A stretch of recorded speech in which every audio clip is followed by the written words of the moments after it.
วันที่ 13 พฤษภาคม 2025 ศูนย์ฝึกวิชาสพป้องกันที่ตั้งกระทรวงป้องกันความสงบ จัดพิธีสอบสิงยิงลูกปืนแท้ภาควิชาศิลปยุทธ์ยุทธวิธีให้นักเรียนสั้นต้นป้องกันที่ตั้งหุ้นที่ 13 จำนวน 254 คนยิง 62 คน ที่สนามยิงปืนกองพัน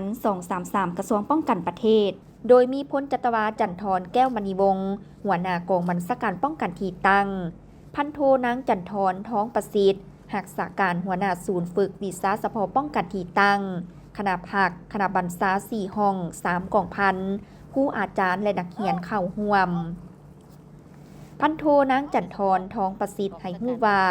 การสอบสิ่งในครั้งนี้ก็เพื่อเป็นการกวดกาตีราคาคืนคนได้หับของการซิดสอนของครูอาจารย์และกวดการระดับความรู้ความสามารถของนักเรียนหุ้นที่ 13ผ่านการสรุปตีราคาการสอบสิ่งภาควิชาการทหารของครูฝึกวิชาเฉพาะป้องกันที่ตั้ง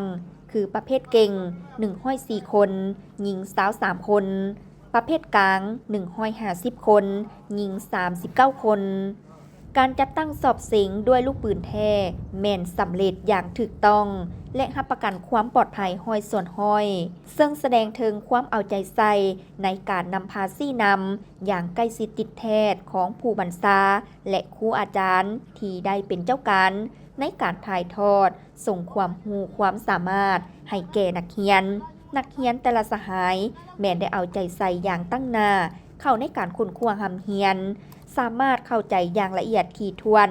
กำแน่นเนื้อในบทเรียนได้ดีและปฏิบัติตามระเบียบของกำลังก็คือระเบียบวินัยอยู่ภาคสนามตัวจริงอย่างเข้มงวด